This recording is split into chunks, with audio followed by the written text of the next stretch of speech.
sense. Yeah. So last week was a pretty eventful week because not only did we have the Oscars coming up, but we also received some terrible news in two celebrity deaths. So on Tuesday, Michelle Trachtenberg passed away, and her death came as a bit of a surprise because she was 39 years old, and her death came all of a sudden. Now, Lee, you mainly know her from Buffy the Vampire Slayer. Yes, yeah, that was definitely why I knew her. I actually had a huge crush on her. I guess probably not the most critical thing when we're trying to do something about unfortunately someone's passing, but that is absolutely how I knew her. So, it's such a loss because I mean for anyone in our age group, anybody born from the later half of the 80s and probably like 1990 who grew up in the 90s, I mean, she was one of us basically. We grew up with her on TV. Yeah. I mean, for me, I remember watching her from The Adventures of Pete and Pete. She was little Nora and her dad was Iggy Pop, and she was just walking around with that cast all the time trying to scratch her arm. And then she was in the movie Harriet the Spy, and that's where I discovered my love for tomato sandwiches because all you need are 2 slices of bread, mayonnaise, and a tomato. So I mean, Michelle Trachtenberg, she was really, really big in the 90s. She was that wonder kid that everybody followed, and in your case, Lee, you kind of had a bit of a crush on her. And I'll admit, I thought she was kind of cute as well.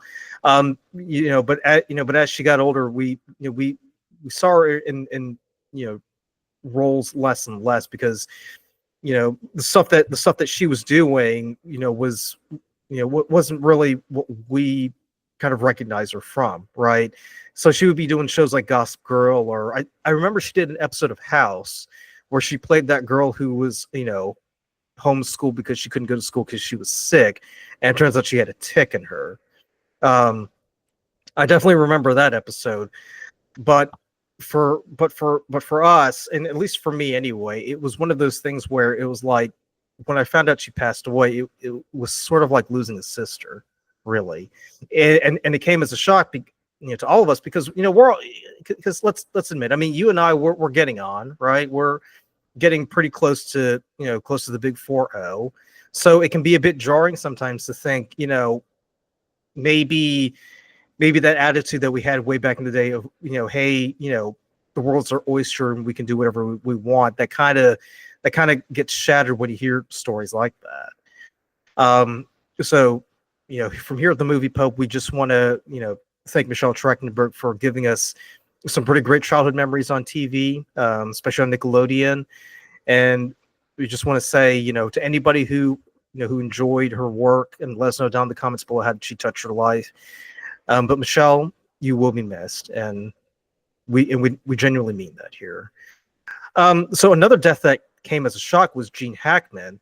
And when I say shock, and when I say shock, it's not so much that I was surprised that he would pass, because he was getting up there, right? Yeah, he's 95, right? Yeah, Michelle Trachtenberg was 39 years old. Gene bit of surprise there. But Gene Hackman, it's like, well, he can go at any time.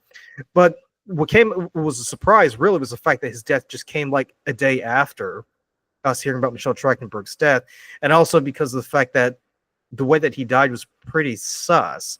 Yes. Now, at the time, obviously we know more now, but yes, yeah, exactly. There's but a lot of questions. No, I will say this: like, I only know Gene Hackman from 3 movies. I know him as Popeye from The French Connection, Lex Luthor from the Richard Donner Superman films, and the dad from The Birdcage. But Lee, how are you impacted by Gene Hackman? Yeah, I mean, obviously, I think French Connection, as far as like movie popularity goes, I'm sure is very high on people's list. I mean, the guy has just done so many awesome things. I love stuff like Mississippi Burning, which I think is probably not something a lot of people think about when they think about him, but I've always really enjoyed that movie. Seen him in like stuff like Bat 21.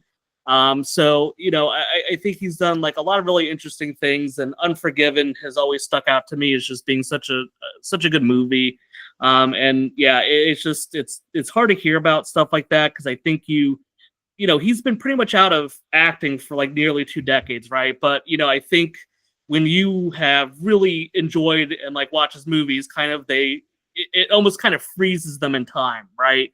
You don't really think about them as where they're at now. You think about them as like how I remember them in, these movies from, the French Connection, I think was early 70s. And then you got something like Unforgiven that was in the 90s. So, I mean, you just got so many different things out there for a guy like that. And just to kind of hear about everything that happened, seems like, and, I don't know if this story will change, but seems like he was really struggling with Alzheimer's. There's some questions on, like, if the wife was dead and he just wasn't really aware of it because of how bad the Alzheimer's was. So just, it's really kind of unfortunate to hear his passing and kind of everything that happened. So yeah, I mean, yeah, and it's still an ongoing investigation. And yes, and when you hear stories like that, your mind automatically goes into conspiracy theory mode, because you don't know if it was like a murder suicide thing, or I think some people said it was like a carbon monoxide thing, and in your case you're saying it might be Alzheimer's. So it's one of those things that even long after we've moved on from the headlines, it's still a story that's gonna rattle around in our the back of our minds. But at the same time, it's like, for a man like Gene Hackman, he was such a prolific actor, and when he played a role, he played it really, really well. And I was going to say too, because I remember watching Crimson Tide, and I was just thinking, another good one. Yeah, and I was just thinking, like, he's got the tough guy persona down pat. Yeah, like I mean the way he does it makes Clint Eastwood look a bit like an amateur sometimes, because he kind of I'll say this, he's able to portray a tough guy without needing a weapon, right? Some actors, you can only believe that they're a tough guy if they're holding a gun, right? Okay, so he's tough because he's got a handgun, so I know I should take him seriously. But there are others who can play the tough guy. They don't need, it's the strong and silent type, and that's how I see Gene Hackman here.